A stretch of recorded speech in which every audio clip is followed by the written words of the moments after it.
આજે બજારમાં mid cap અને સ્મોલ કેપ શેર્સ કરી રહ્યા છે આઉટ પરફોર્મ. બંને ઇન્ડેક્સ લગભગ 1% વધ્યા. જો કે આઈટી દબાણને કારણે નિફ્ટીમાં આજે ફ્લેટ કારોબાર. બેંક નિફ્ટીમાં પણ આજે ખરીદદારી.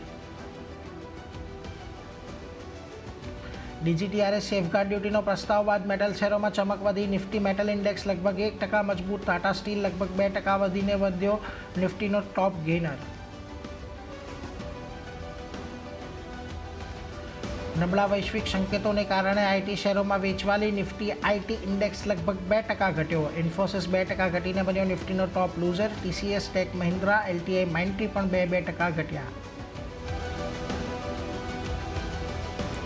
બજારના સેન્ટિમેન્ટમાં સુધારો થતાં કેપિટલ માર્કેટ શેરોમાં તેજી યથાવત. એન્જલ 1 અને કેમ્સ 3 થી 4% વધ્યા. સીડીએસએલ, બીએસસીમાં પણ 2%ની મજબૂતી.